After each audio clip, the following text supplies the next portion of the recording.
big spaceship hung in the dark sky above the small town of Pine Creek. No one on Earth could see it. The ship belonged to aliens called the Zixari. They had special technology that made their ships invisible to human eyes and machines. Commander, Zrel stood on the bridge of the ship. He had blue skin, 4 arms, and 3 eyes that blinked one after another. He was in charge of this mission to study Earth. The Zixari wanted to know more about humans before deciding if Earth could join their group of planets. Status report, Zrel said to his crew. Officer Mech turned from her control panel. We are in position, Commander. Sensors are working perfectly. No detection from Earth devices. Zrel nodded. Good. What have we found so far? Officer Plex, who studied alien life forms, looked excited. Commander, we have found a small group of humans in the forest below.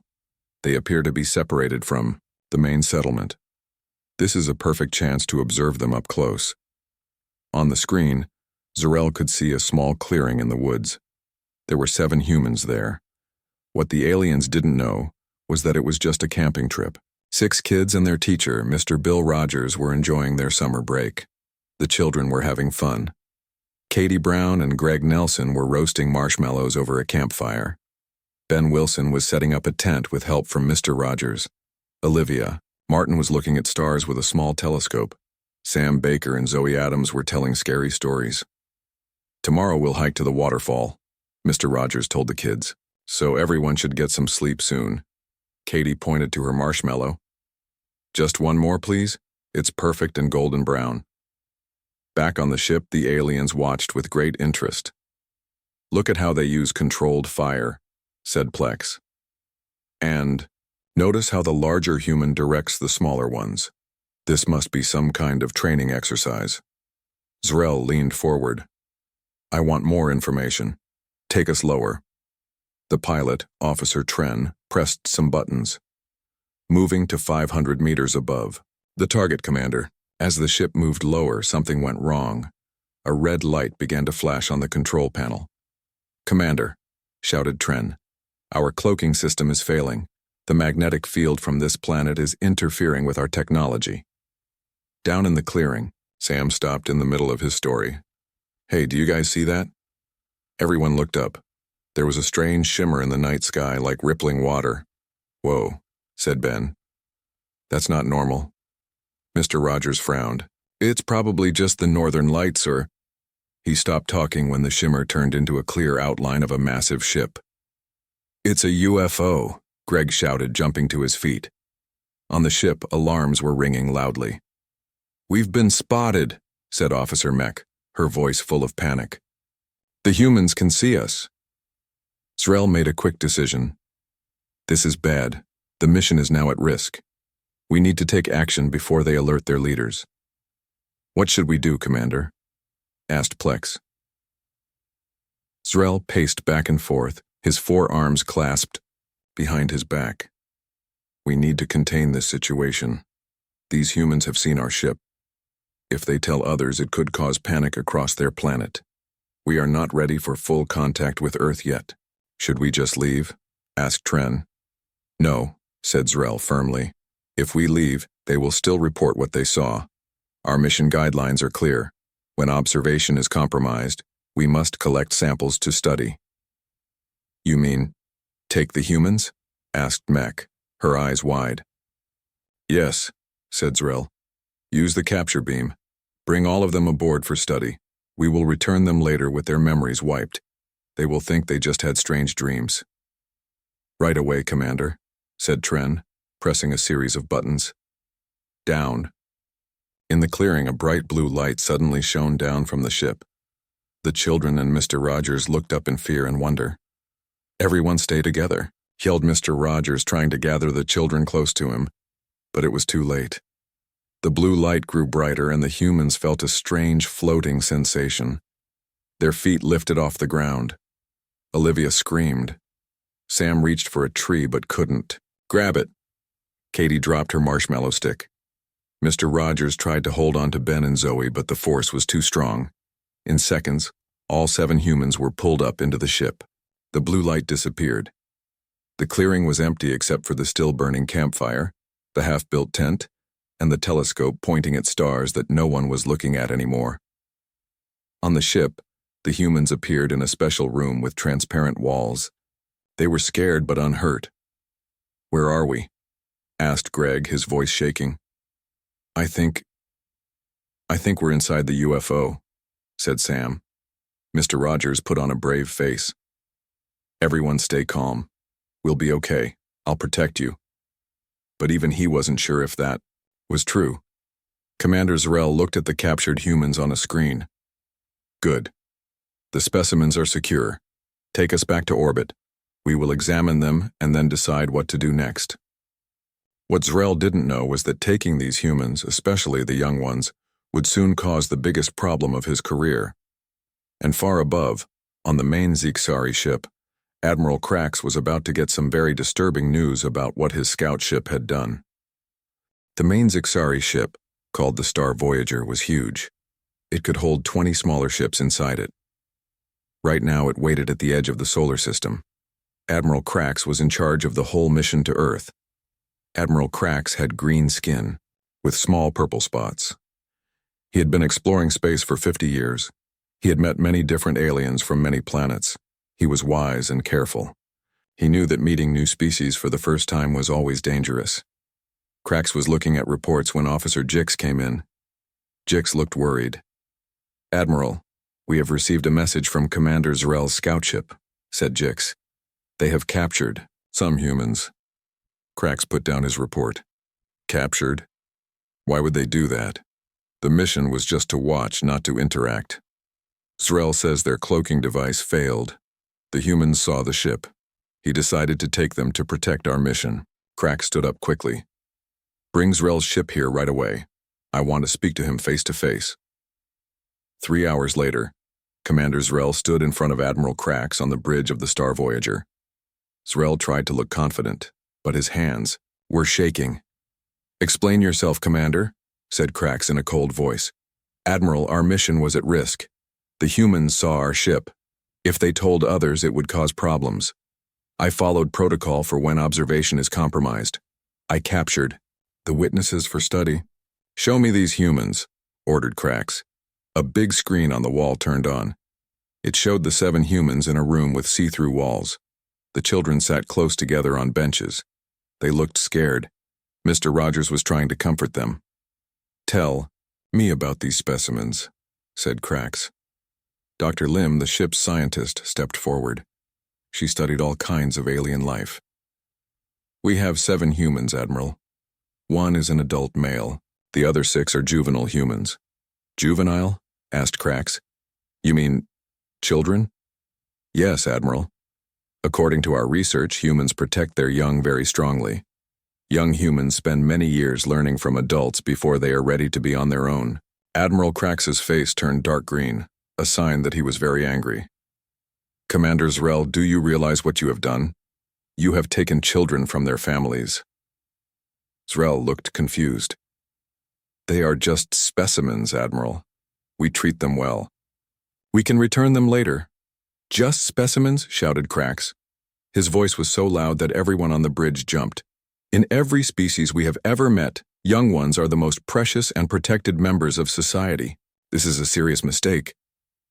The bridge was very quiet. Everyone was afraid to speak. Krax took a deep breath. "How long have they been missing from Earth?" Officer Jix checked her screen. "About 12 Earth hours, Admiral." "And do the humans know they are missing?" "Yes, Admiral," said Jix. "We have detected increased communications on Earth. Many human vehicles are searching the forest. They are using their primitive flying machines too." "Has anyone been hurt?" asked Krax. "No, Admiral. The humans in our care are in good health, just frightened. And the humans on Earth are just searching, not fighting." "Good. At least there's that." Krax turned to Zrel. "Commander, you are removed from your position until further notice. I will handle this situation myself." Zrel bowed his head. "Yes, Admiral." "Now tell me more about these children," said Krax to Dr. Lim. "Have you communicated with them?" "No, Admiral. We have observed only. They speak English, which our computers can translate. The adult male seems to be their caretaker." He keeps telling them that everything will be okay and that he will protect them. Crax's expression softened. He sounds brave. What are they doing now? The adult is trying to keep the children calm. He is telling them stories and playing simple games with them. 3 of the children are sleeping. 2 are crying. 1 is drawing pictures on the wall with his finger. Meanwhile, in the holding room, Mr. Rogers was sitting on the floor with the kids around him. Katie and Zoe had finally fallen asleep after crying for hours. Ben and Greg were sleeping too. Sam was drawing on the foggy wall. Olivia just stared. At the ceiling, Mr. Rogers, said Olivia in a small voice. Are we going to die? No, Olivia. We are not going to die, said Mr. Rogers firmly. The aliens haven't hurt us. They have given us water and those weird blue fruit things to eat. I think they're just curious about us. But what if they do experiments on us? What if they never let us go home? Asked Sam, stopping his drawing. People on Earth will be looking for us, said Mr. Rogers. Our families, the police, everyone. And I think these aliens are smart. They must know that taking us was wrong. Maybe it was just a mistake. Do you really think so? Asked Olivia. I do, said Mr. Rogers, hoping he sounded more confident than he felt. Now try to get some sleep like the others. We need to stay strong and clear-headed. Back on the bridge, Admiral Crax had made a decision. Here is what we will do, he announced to his officers. First, we will move the children to more comfortable quarters. Give them proper beds, food they can recognize, and things to keep them occupied. Second, I will prepare to speak with them myself. And third, we need to contact Earth's leaders. Contact. Earth's leaders? Asked Jix, surprised. But our mission was just to observe. That mission ended when Commander Zrel took those children, said Crax firmly. Now we must make things right. Prepare the communication systems. We need to show the humans that we mean no harm. And we need to return these children to their homes as soon as possible. Officer Jix nodded and went to work. Dr. Lim left, to prepare better rooms for the humans. And Admiral Crax sat down to think about what he would say to the first humans he would ever speak to, 7 scared people who had been taken from their homes without permission. On Earth, many people were very worried. In the small town of Pine Creek, police cars and fire trucks filled the streets. Helicopters flew over the forest. Search dogs sniffed the ground where the camping trip had been. The parents of the missing children waited at the town hall. They had not slept all night. They cried and held each other's hands. Police Chief Dan Foster walked into the room to talk to them. We are doing everything we can to find your children, he said. His voice was kind but tired. We have found the campsite. The tents and food were still there, but there is no sign of Mr. Rogers or any of the children. What about footprints? Asked Mrs. Brown, Katie's mother. Did they wander off? No footprints leading away from the camp, said Chief Foster. It's like they just disappeared. That's impossible, said Mr. Baker, Sam's father. 6 kids and a grown man can't just vanish. At that moment, a woman in a dark suit walked in. She wore a badge that said, FBI Agent Carol White. Mr. and Mrs. Baker, all of you, she said, looking around the room. I'm with the FBI. This case has been moved to federal jurisdiction. We have reason to believe this may be more than a simple missing persons case. What do you mean? Asked Mr. Martin, Olivia's father.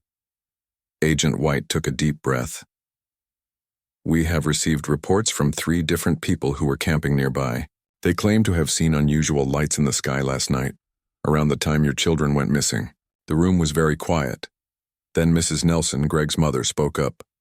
Are you saying aliens? That's crazy. We're not saying anything definite at this time, said Agent White carefully. But due to the unusual circumstances, we're bringing in special resources. Meanwhile, in Washington, D.C., a special meeting was happening at the Pentagon. General John Lewis sat at the head of a big table.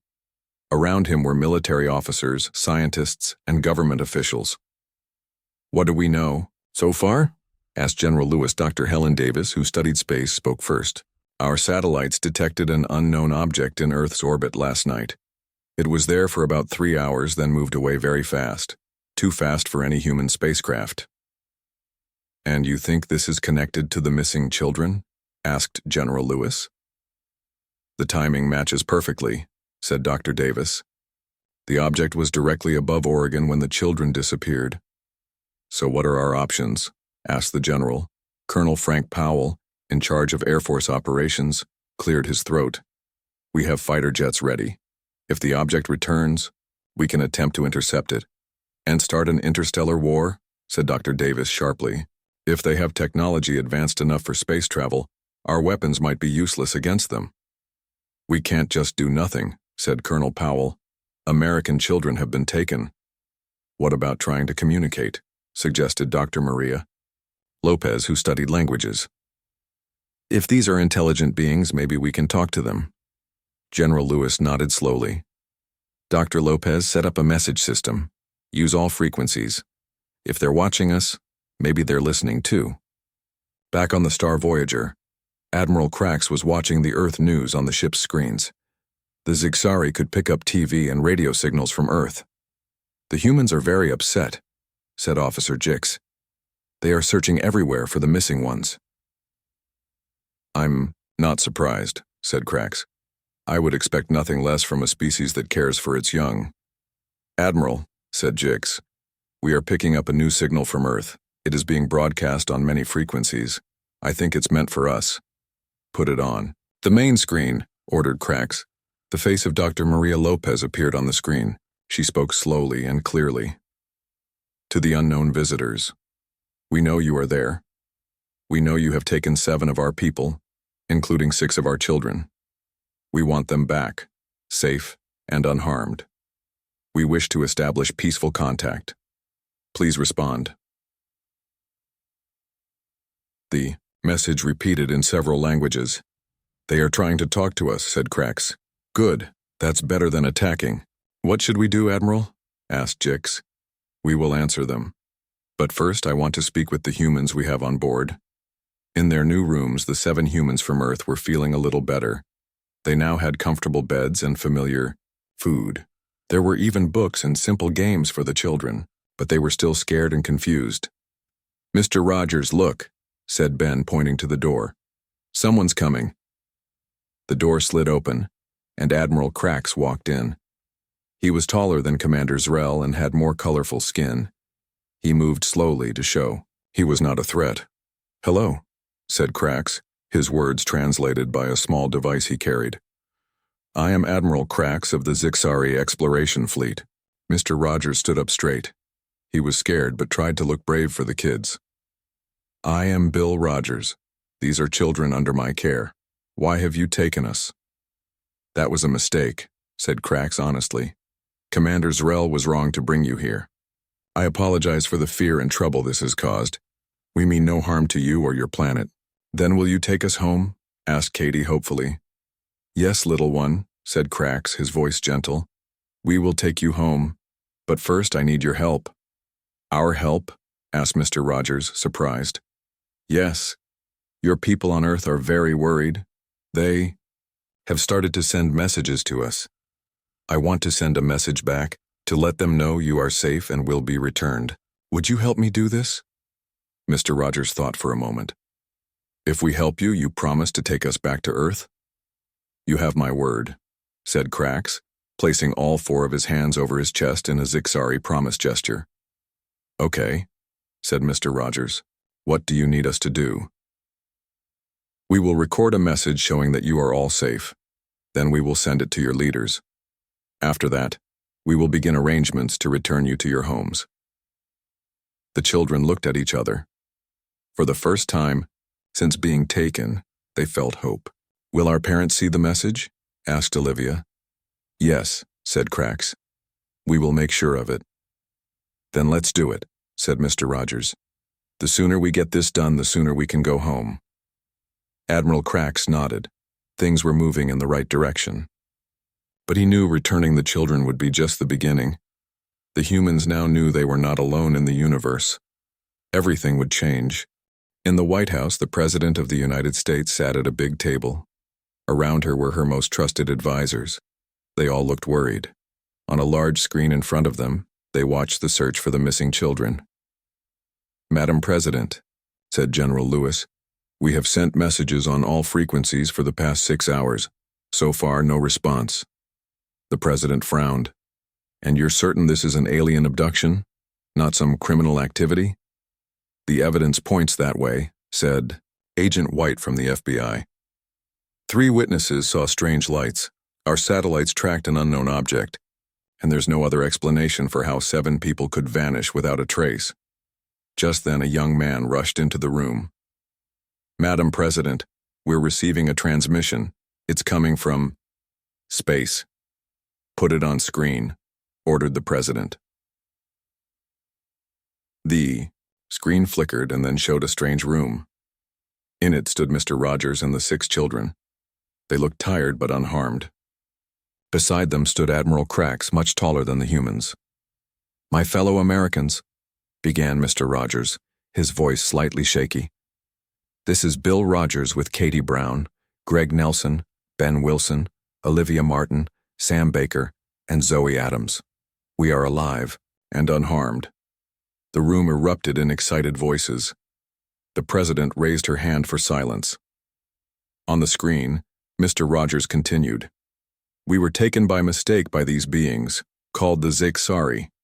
They have promised to return us to Earth safely. They wish to apologize for the mistake and establish peaceful contact with our planet." Then Admiral Krax spoke. His words were translated by his device. "People of Earth, I am Admiral Krax of the Ziksari Exploration Fleet. I deeply regret the actions that led to these humans being brought to our ship. It was not authorized. The officer responsible has been removed from duty. We mean no harm to your world or your people." In the Pine Creek Town Hall, the parents of the missing children watched the same message. Tears of relief ran down their faces as they saw their children alive. "Katie," cried Mrs. Brown, touching the screen. "My baby is okay." "They look well taken care of," said Mr. Martin, noticing that the children were in clean clothes and seemed healthy. "But who are those things with them?" asked Mrs. Nelson, looking at the aliens with fear and wonder. Back in the White House, the president spoke to her advisors. "They say they want to establish peaceful contact. What do we think about that?" "It could be a trick," warned General Lewis. "They take our people, then offer friendship?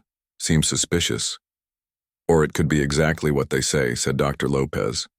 "A mistake by one officer, now being fixed by his superior. In human terms, it would be like a police officer making a bad arrest, and then the police chief apologizing and releasing the innocent person." The president thought for a moment. "Either way, our priority is getting those children home safely. Dr. Lopez, prepare a response. Tell them we accept their apology and want our people back. After that, we can discuss further contact." On the Star Voyager, Admiral Krax watched the Earth news. The humans were showing the message from Mr. Rogers and the children everywhere.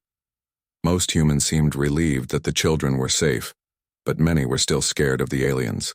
"Admiral," said Officer Jix, "we have received a response from the human leaders." "Show me," said Krax. Dr. Lopez appeared on screen. "Admiral Krax, this is Dr. Maria Lopez speaking on behalf of the President of the United States. We acknowledge your message and accept your apology. Our main concern is the safe return of our citizens. Once they are home, we are open to peaceful discussions." Krax nodded. A reasonable response. They are protecting their people first, as they should. He turned to his officers. "Prepare the return mission.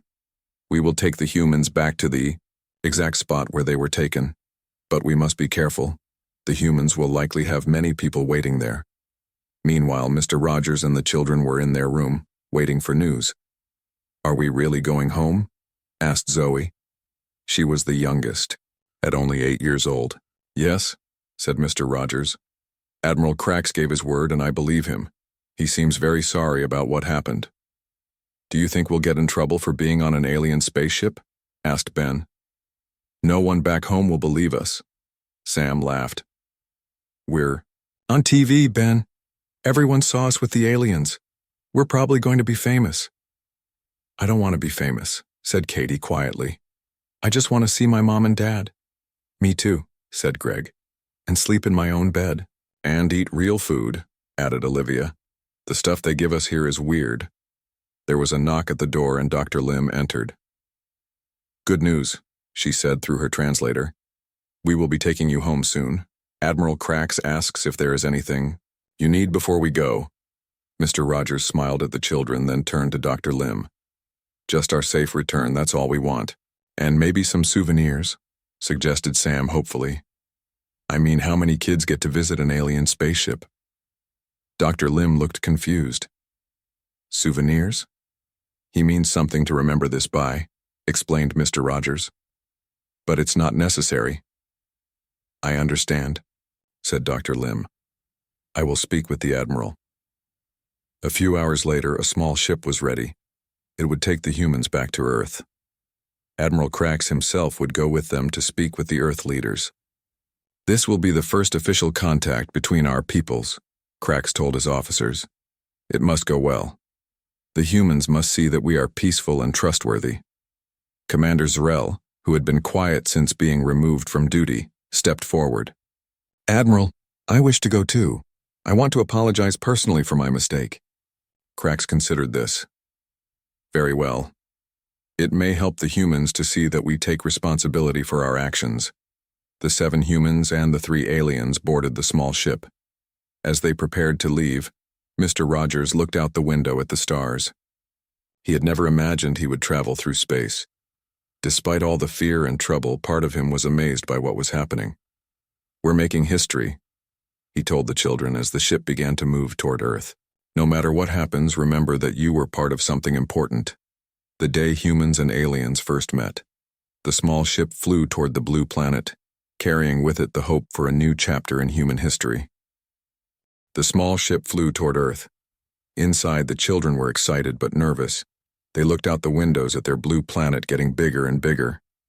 It looks so beautiful from space, said Olivia, pressing her face against the glass. Like a blue marble, agreed Mr. Rogers. Very few humans have ever seen Earth this way. Admiral Krax stood nearby, watching the humans. Your world is indeed beautiful. It is one of the most water-rich planets we have found. How many planets? Have you visited? Asked Sam, always curious. The Zixari have explored over 200 worlds, said Krax, but only 30 have life on them, and only 12 have intelligent life like humans. Are we the most intelligent? Asked Greg with a proud smile. Krax made a strange sound that was his version of a laugh. All species are intelligent in their own ways, but humans are unique. You care deeply for your young, you are curious, and you learn quickly. Commander Zrel listened quietly. He still felt bad about his mistake. Taking the children had been wrong, and now he understood why. We are approaching the landing site, announced the pilot. There are many human vehicles there.